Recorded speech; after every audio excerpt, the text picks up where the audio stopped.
Due to the graphic nature of events at this haunted place, listener discretion is advised. This episode includes discussions of violence and adult content that some people may find offensive. We advise extreme caution for listeners under 13. It began with a low moan, echoing down the stone hallway. Torches were lit, hallways searched. Lord Glamis questioned the servants to see if there was a guest who had let his passions run too loudly. They knocked on the doors of the bedchambers. Groggy-eyed, hungover nobles poured into the hallway. They groaned and complained. Then they heard the sound. A high-pitched wail. Then a slap hitting flesh and an unholy growl. The noises grew louder, a disjointed chorus that seemed to seep from the walls themselves. As Lord, it was Glamis' duty to protect those who were in residence. He gathered 2 of his servants to come with him and began the search. Room to room, rattling door to rattling door, following the screams. The sounds grew louder as the men inched closer to a locked door in a recess of the castle. Lord Glamis' eardrum was vibrating. He stopped the servants from following him further. Lord Glamis approached the door. A searing pain shot through him. He inserted the key into the door. And the noises stopped. He pushed on the door gently. Inch by inch, it crept open. The flame of his torch flickered with an unseen breath. Then something reached, grasped, pulled. His screams joined the rest as the door slammed closed, swelling on its hinges.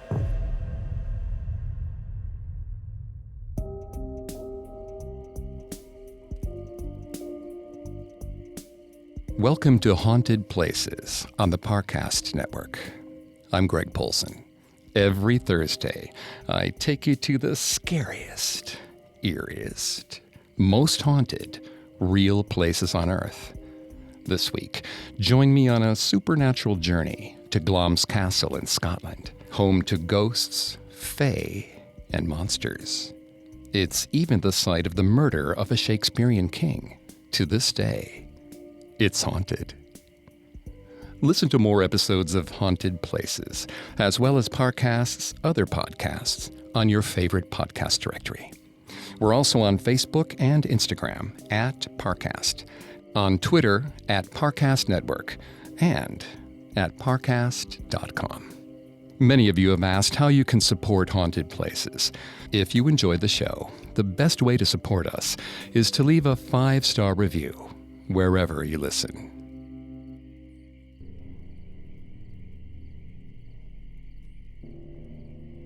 The history of Glamis Castle begins with the death of a king. Malcolm II of Scotland was murdered at his Glamis hunting lodge in 1034, a violation of hospitality so horrible that Shakespeare used it as inspiration for his great Scottish usurper, Macbeth. Set on a lush green estate 12 miles inland from the North Sea, Glamis Castle is a majestic sight, a vision of red sandstone rising out of the Scottish mist. The castle doesn't look like your typical stone fortress. A series of renovations over hundreds of years has transformed the medieval building into a chateau-like family home. By 1400, the Lyon family, who had ascended to the lordship of Glamis in 1372, began work on what would become a hybrid of castle and manor house. But Glamis is not only known for its unique beauty. If you listen to the legends, the castle is most known for its many hidden rooms. Alexander Lindsay, 4th Earl of Crawford, had always known that sacrifices must be made to get what you want. There were whispers that his mother smothered her own brother in his sleep because she wanted Alexander to become Earl. He told himself it wasn't true, but he wasn't keen to make a mistake that would put him in the same room with his mother and a pillow. He and his friends were invited to take advantage of Lord Lyon's hospitality at Castle Glamis after a hunting trip. It was common for nobles to court Alexander's favor. Alexander's rebellion against the king had ended in bloody surrender, but it had been surrender, not death. That made him an impressive figure. Alexander was excited to celebrate his new life, and Glamis was the perfect place to take risks he'd been prevented from taking during the Civil War. The Lyon family seat was known as a place for Scottish nobles to see and be seen, but the activities hidden from the society crowd were by far the most interesting. The nobles would gamble with their holdings and even their titles in secret card games that began when their wives and servants went to bed. Thunder shook the battlements as a servant led Alexander to a colder part of the castle. Down they went on a rickety staircase, barely wide enough for one sober person, and Alexander wasn't sober. There was only the servant's swinging lantern to light the creaking wood beneath their feet. Alexander's vision swam, but not with the usual comforting sway. The darkness gnawed at the light, and his perception flickered along with the lantern's shivering flame. Though the red stone was moist and porous to the touch, he had the strange feeling that something had been burning beneath them for a very long time. He was fighting an urge to run when the servant came to a stop at a small wooden door. The game awaited within. He found solace in the roaring fire and raucous silhouettes of his fellow card players. Four of the most important nobles in the land sat at a small table. There was one chair left empty for Alexander. He sat in it and drew his first hand, placing one of his rings on the table as collateral. They played for hours. Two of their compatriots had gone to bed, cleaned out by Alexander's wit and luck. But that luck turned. As he sat at a card table with nothing in his hand, Alexander felt the cold rush of panic. He'd run out of money several hands ago. Now, a scrap of paper with his title written on it sat in the center of the table. A title his mother had killed for, and would kill for again if needed. He could not afford to lose. The rest of the players had begun to place their bets when they heard a rap on the door. Lord Glamis tipsily muttered something about playing till doomsday, no matter what his wife said. Alexander quietly agreed, indicating that he would tell the Lady Glamis' retainer to leave them to their cards. But when he opened the door, there was nobody there. He stepped into the dark hallway and shut the door behind him, waiting for his eyes to discern shapes in the blackness. Water dripped on his head. It was colder away from the fire. His knees ached, and there was a stinging pain in his bones that was too sharp to be blamed on the damp castle or the winding journey he took to get here. A figure moved out of the shadows behind the stairs. There wasn't enough light for Alexander to make out the man's features. The showy polish of his clothes suggested he must be some gentry member who had gotten lost. As the figure moved closer, a sliver of pale moonlight fell across the man's face. Alexander realized that the man's clothes were in tatters. Slashes of ruby-red flesh peeked through the fabric. Alexander could smell smoke, but he saw no heat or light. He asked who the man was. The man told him he went by many names, but Alexander may call him Lucas. He heard laughter. Lucas tilted his head at an unnatural angle, and Alexander tried to disguise his grimace. It would not serve him well to offend someone in this castle. The price could easily be the loss of his head. There is something you want. The man's mouth was closed, but Alexander heard a strange voice echo in his head. There is something you want. He could not deny it. There was a need that was gnawing at his skin. He had heard a bell ring in the faraway chapel. 1. There is something you want. 2. There is something you want. 3. To never lose again. He had lost his rebellion, lost his money, and was on the verge of losing his title. Now, he felt it was his time to win. Lucas smiled at him, revealing sharp points of iron where teeth should be. Alexander took a step back as unease slithered down his spine. The man extended one clawed hand. The thunder rolled again, and Alexander jumped. The hand came closer to him, glittering like a snake in the moonlight. Alexander blinked. The shimmer was gone. Lucas's weathered hand was ruddy, likely from trying to fight the cold. Alexander took the man's hand. It was only polite. He was not prepared for the burn of his skin. He screamed in pain, but Lucas would not relinquish. The smell of searing flesh filled the cramped room, and Alexander gagged. The thunder rolled again, and Alexander was alone. His knees gave out beneath him, and he felt something shatter. His vision swam, but when he came to, it was only him and the rain. No rending bones or burning flesh. Just a silly noble standing outside a card game with water dripping on his head. Had he been bewitched? The parish priest spoke of demons, and the old wives' tales told of the unseelie, the dangerous fae who bore humanity ill will. But both of these malevolent beings worked in deals, exchanges. If he had been bewitched, and Alexander was not saying he had, for it had been a long night of strong drink, but if he had been bewitched, Lucas was gone, and the damage was done. He would have no reason to fear the rest of his game.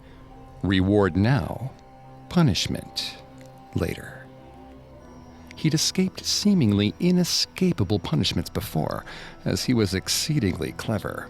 Yes, he hoped he had been bewitched. He was quite sure that he had been. Things were about to turn around. Some color returned to his cheeks as he returned to the firelit table. He took up his tankard with a smile. No one commented on his absence. He picked up his cards, and his heart stopped. It was the same lousy losing hand. Whatever had visited him had not given him his unspoken desire. He looked from the cards to the poorly scrawled IOU he'd left on the ale-stained table, but there was nothing for it. He gave in to his fate and showed his cards. The victor looked at them with disinterest before collecting his winnings. Even the dark forces could not have saved Alexander from ruin. He placed his head in his hands, but only seconds later, he felt stiff paper hit his forehead. He looked up, and there was Lord Glamis, still drinking the tankard he'd emptied to celebrate his acquisition of Alexander's title. Alexander picked up the cards the dealer had swatted him with. Were they letting him gamble on credit? His hand was the same as it had been 2 turns before. Well, that was improbable. He glanced around the room. A pile of notes sat in front of him. He recognized his own writing signing away his title to whomever won the round. An IOU that had not yet been entered into the pot. He had not anticipated that the strange man would give him another chance. Perhaps this was his moment. He kept the title to himself, folding immediately. Cards went around the table again. He didn't want to look. He took the briefest of glances at his hand. It was the same. Alexander leapt from his chair. He ran for the door, and it squeaked open for him. There was no figure waiting in the shadows for him this time. He ran up the stairs, 2 at a time, but the window far above never came closer. He missed a step and stumbled. Splinters dug into his skin. His bones ached as they hit each slat of unforgiving wood. He tried to collect himself on the stairs, but something tugged at his legs. He slid back down into the darkness, his entire body screaming with pain. The wooden door swung open, and he flew through it. Cards hit the table again. Now, Earl Lindsay, The Lord Glamis said to him, sloshing his tankard. you can't escape the blind. Alexander Lindsay had sacrificed everything for the wrong bet. It wasn't a win that he had wished for. It was to never lose again. And he never would. Not if the game never reached its conclusion. Surely a servant would come upon them the next day. The game would be broken up, and his bargain with Lucas would be dissolved. No one came the next morning, or the morning after that, or the morning after that. While the staircase rotted and Alexander's body accrued more scars and bruises from infrequent attempts to flee, the game never stopped.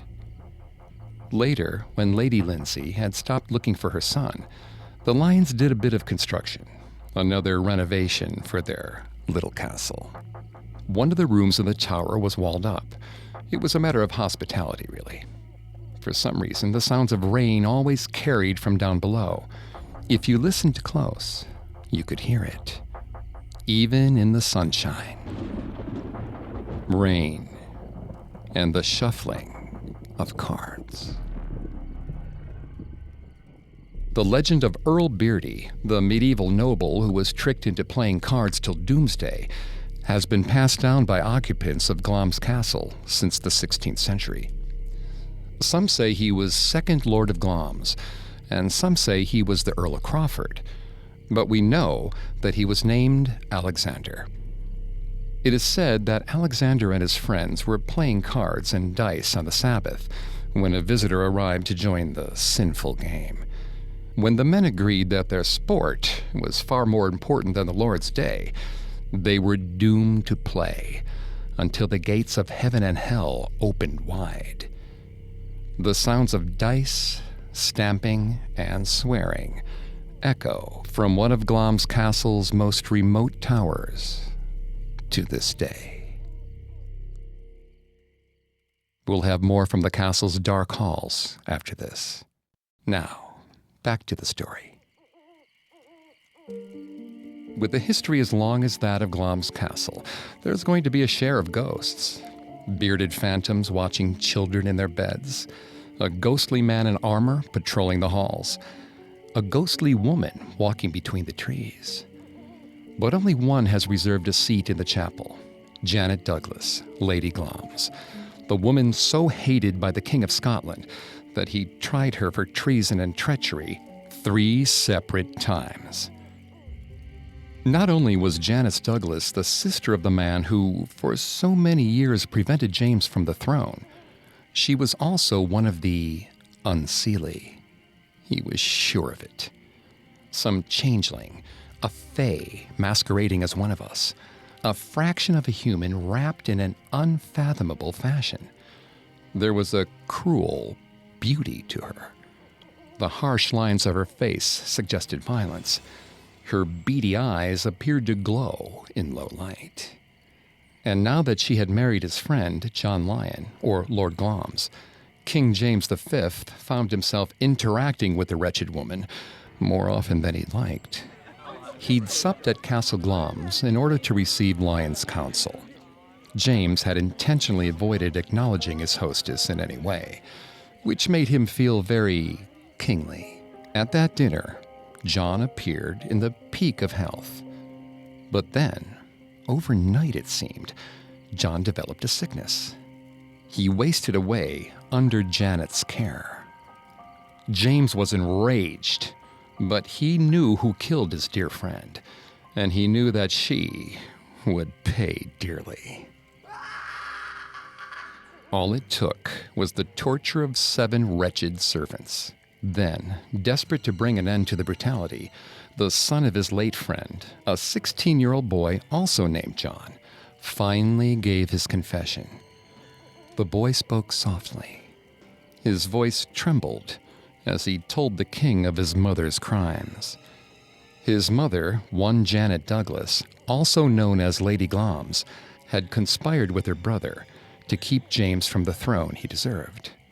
She had summoned ancient forces to help her, knowing that the treasonous help they'd received from the English wouldn't be enough against James's strong and brilliant army.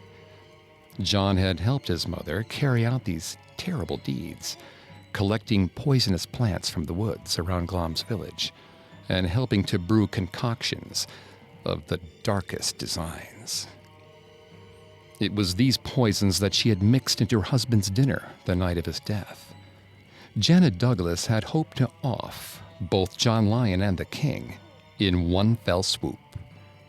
James smiled. Now he had the evidence he needed. Before the trial even began, James ordered men to erect a scaffold so Lady Glamis could get the death she deserved.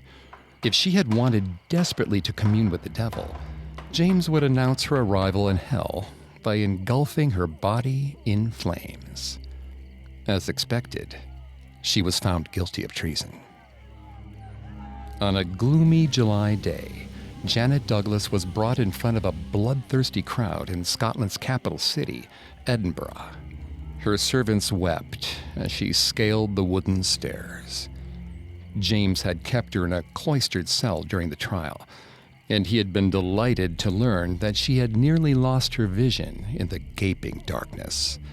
Those black eyes had gone dull, lifeless. She was tied to the stake protruding from a pile of kindling. While it was common to fit a noose around the prisoner's neck so their suffering in the flames could be ended quickly, James wanted worse for her. The executioner lit the kindling.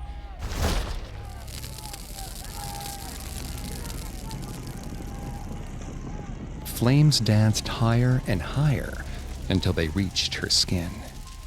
She did not utter a sound as the fire tore through her body. James thought he had won. There were more witches to be purged, more crimes to be avenged. But in this moment, he was secure, knowing that she'd burned. He returned to Glamis Castle to dispose of Lyon's affairs. Young John Lyon was in prison, and his lands would need to be divvied up among James's allies for safekeeping, shall we say. James wasn't sure what he would do with the boy. He was older than James had been when he ascended the throne. But that wasn't what was keeping James up as he lay in the master bedroom of Castle Glamis on one rainy night. It was the incessant banging coming from the other side of the room, as if it could sense the king's growing anger becoming unease. The sound stopped. Deciding it was some trick of the tired mind, the king closed his eyes and floated into a restful sleep.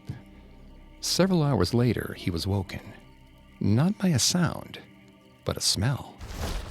His room was burning. He called for his guards, who came running in from outside his door. The fire suffocated before they could go for water. James blew out all the candles they'd lit to inspect the damage. He sent the guards back to their posts and checked each wick in turn, making sure it wouldn't happen again. He settled into bed, pulling the covers across his chest, resting his head on the pillow and listening to the rain. The darkness seemed to grow deeper, colder. The air was still, empty, waiting. Some part of James's body told him not to breathe. He did anyway, and the fire sprang up again. Tall and orange, licking the curtains and trying to climb the walls. It was the same corner, the southern corner. He tried to reassure himself that the fires that consumed Janet Douglas were over the Firth of Forth, far away in Edinburgh. But Edinburgh was due south. Plumes of smoke filled his bedchamber, floating through the small windows and out into the rainy night. Those red-hot tongues were the only source of light in the dark chamber, but James's eyes began to discern a silhouette in front of him. In that southernmost corner stood a woman, all gray, but wreathed in flame. No, she wasn't standing. She was tied to a stake. Their eyes locked, and for the first time, James saw there was color in them. Gold, orange, red, smoke, coals, flames. Lady Glamis wanted to burn him right back.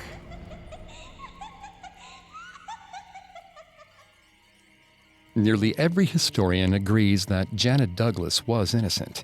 James's go-to method of political assassination was allegations of conspiracy to poison, a charge that he levied at the Douglases and other rival nobles many, many times. James would never attain his goal of destroying the Douglases completely. He maintained residence in Glamis Castle, but he only lived 3 more years after Janet's death, passing away at the ripe old age of 30. Shortly after, John Lyon, the 7th Lord of Glamis, had all his lands, including Glamis Castle, returned to him. Despite James's best efforts, Janet's line has remained unbroken in the Lyon family, who still occupy Castle Glamis to this day. It seems to please Janet, as she's maintained a ghostly residence in the castle ever since. In 1716, during the visit of James VIII, direct descendant of her tormentor, she was seen silently praying in the castle's chapel. It has been reported that the Lyon family leaves her seat open to this day. What she hopes to ward off, none of them want to know. We'll check in with more descendants of the Lyons shortly. Now, back to the story. The Lyon family has a disturbing history of locking up disabled relatives, from Janet Douglas's daughter, Margaret, whom King James V found locked away and sent to a nunnery, to cousins of Her Majesty Elizabeth II herself. There are many tragic tales of marginalization in such noble families, but none inspired as much speculation or as much gossip as the so-called Monster of Glamis.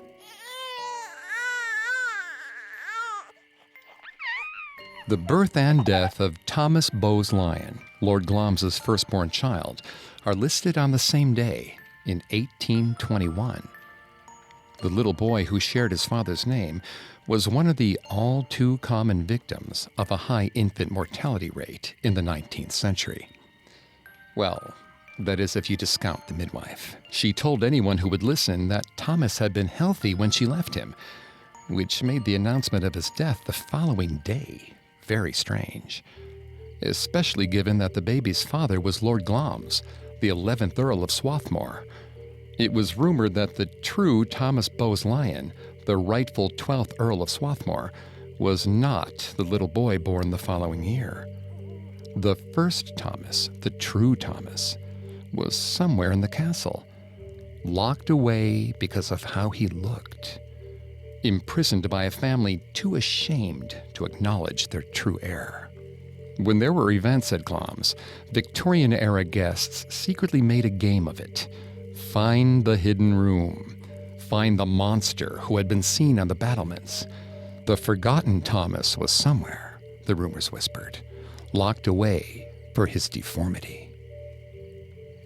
Knowledge of the truth of the first Thomas's fate was always a dark secret of the Glamis estate. The 11th Earl's third son, Claude Bowes Lyon, was often said to have an ever-sad look.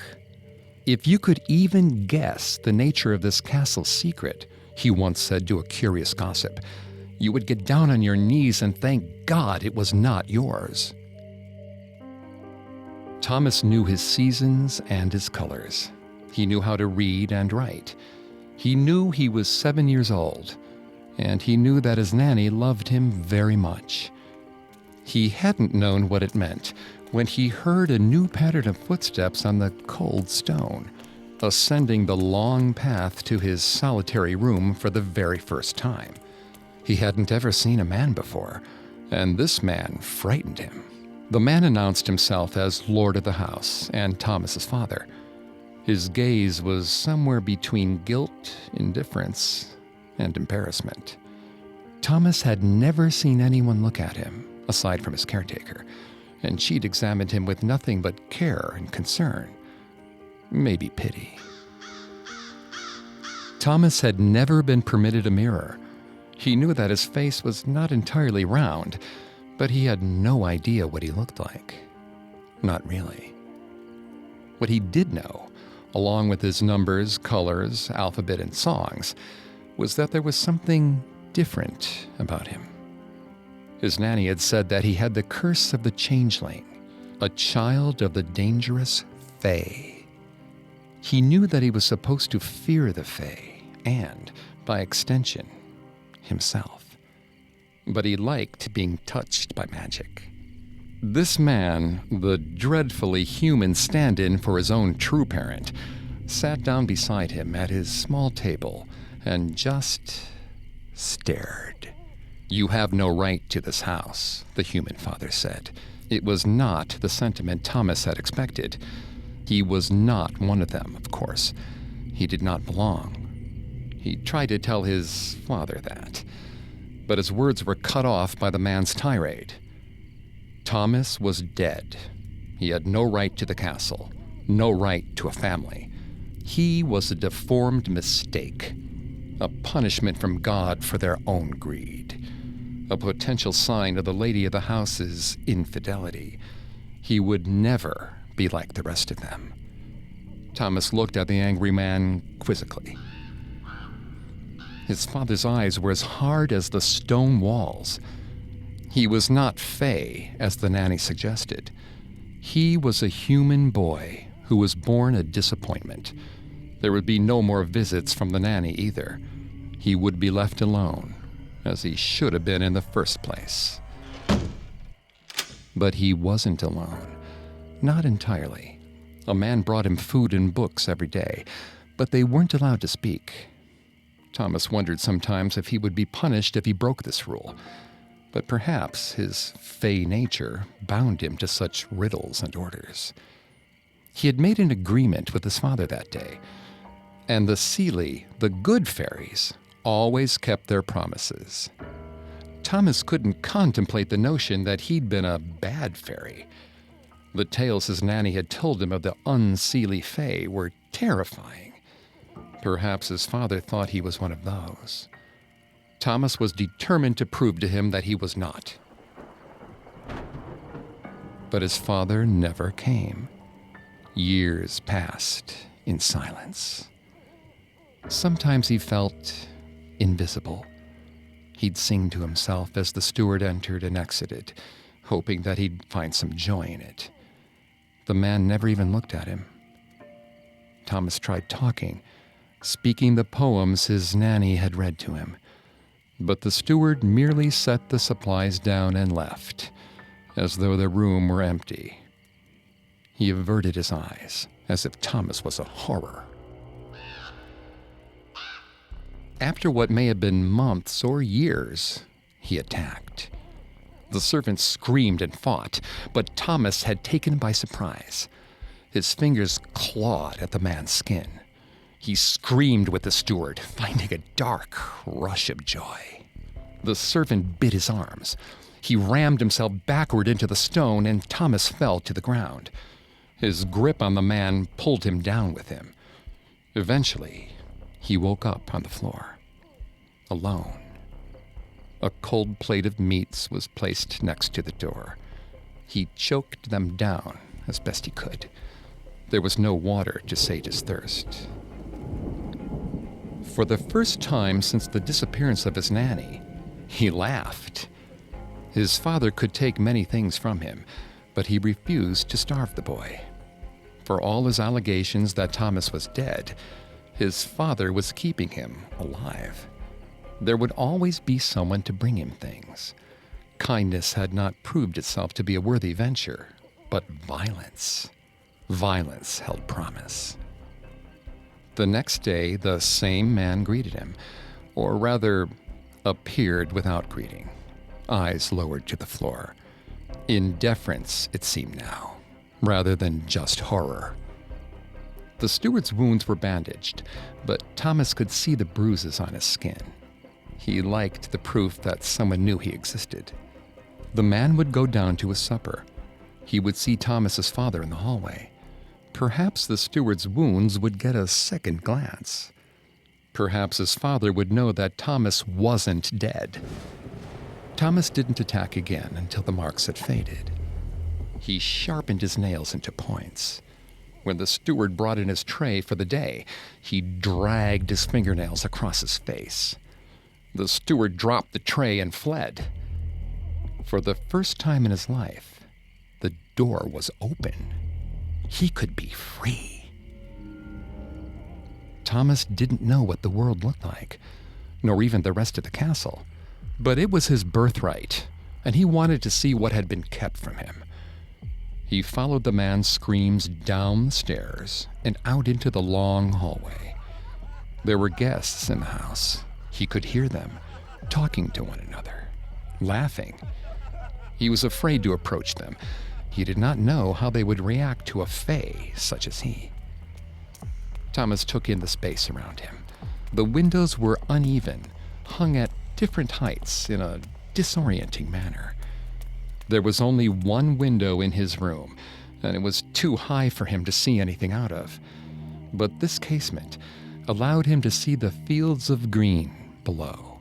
He unfocused his eyes, and his face briefly reflected back at him. He quickly averted his gaze, not wanting to risk seeing the reason he was so brutally rejected. As he turned away, he noticed a girl about his age. He stepped toward her. She did not run from him. Instead, she smiled. They exchanged pleasant greetings, and Thomas got to experience something he'd only read about: the comfort of spending time with a peer. She looked at him with a warm fascination, and it briefly filled him with something he did not know to exist.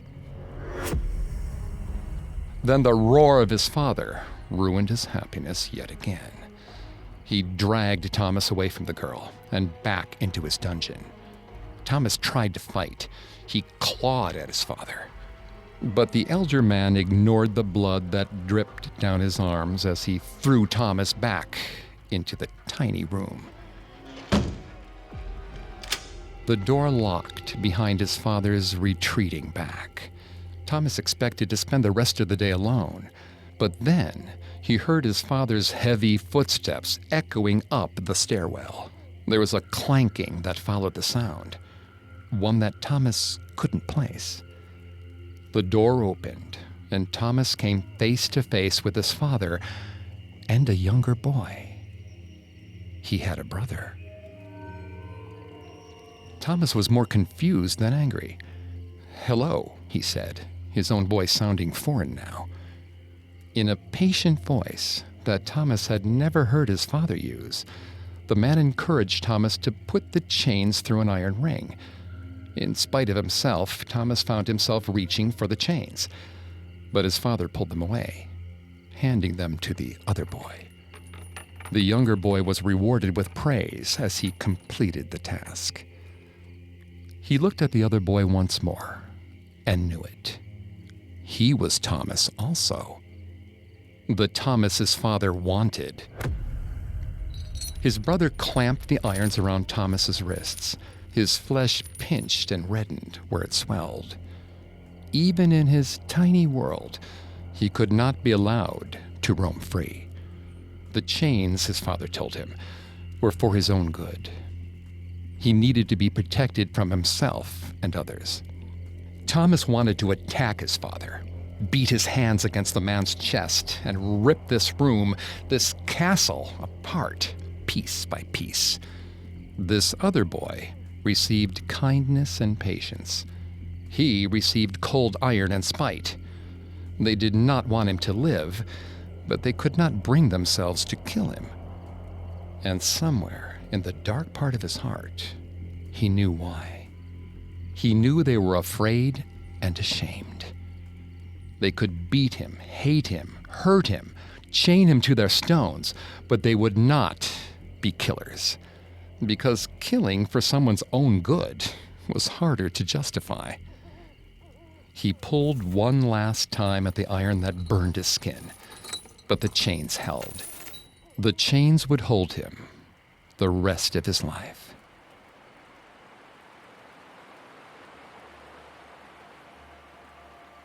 It was many years until he saw his brother again. His father had died. Thomas was now the other Thomas's responsibility, and his care would continue as it always had.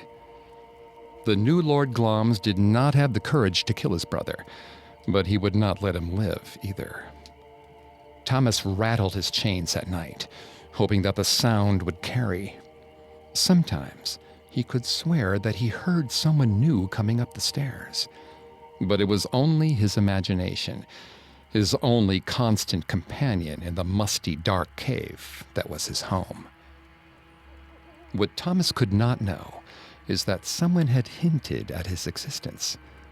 Full search parties were mounted by guests, hoping to find the secret door that would allow them to marvel at Glamis's largest failure. To those people, he was nothing more than a frightening story. The hidden monster of Glamis that could devour the peerage if he ever got free. And he would. He was the king of the unseelie court, and they were right to fear him, for he was stronger than them all.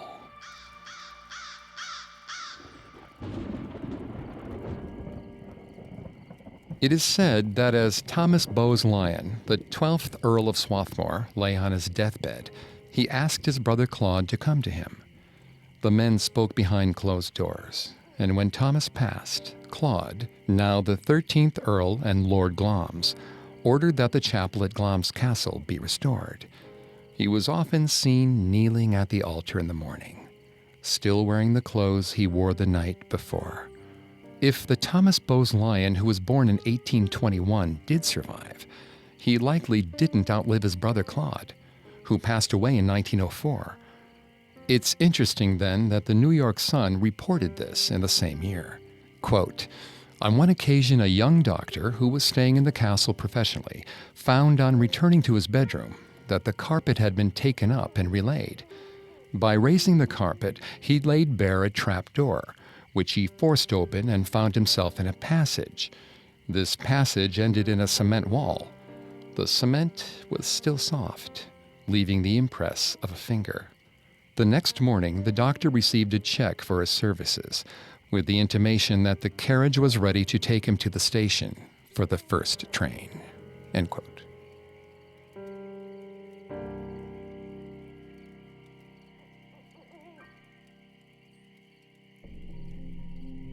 Glamis Castle has always been the kind of place where nobles sweep unpleasant things under the rug, or seal them into the walls.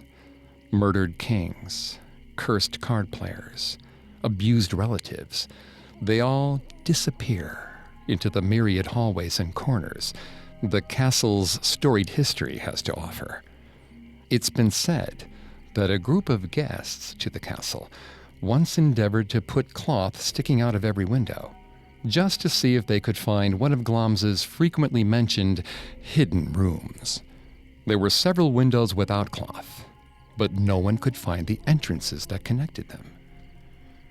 And yet, the great contradiction of the place is that aside from a few relatively brief occupations from King James V, Oliver Cromwell, and the Duke of Cumberland during the Jacobite Rising, there has always been a lion at Glamis Castle. That's a remarkable thing for a British fortress, especially in Scotland. Glamis Castle also has the distinction of being the childhood home of Her Majesty, the Queen Mother. Her grandfather was the troubled Claude Bowes-Lyon, and the man so many believe was walled up by the Lyon family. was her granduncle. Today, Glamis Castle is a museum, a restaurant, a wedding venue, and a private family home. But if you're lucky enough to receive an invitation, be fussy about where they decide to put you up. As Sir Walter Scott wrote after his stay in 1794, I was conducted to my apartment in a distant part of the building. I must own that when I heard door after door shut, after my conductor had retired, I began to consider myself too far from the living and somewhat too near the dead.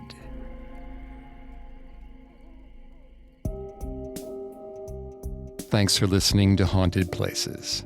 A new episode comes out every Thursday. Listen to all of Parcast's podcasts on Apple Podcasts, Spotify, Stitcher, Google Play, CastBox, TuneIn, or your favorite podcast directory. Many of you have asked how to help the show, and if you enjoy Haunted Places, the best way to help is to leave a 5-star review wherever you listen. We'll see you next week.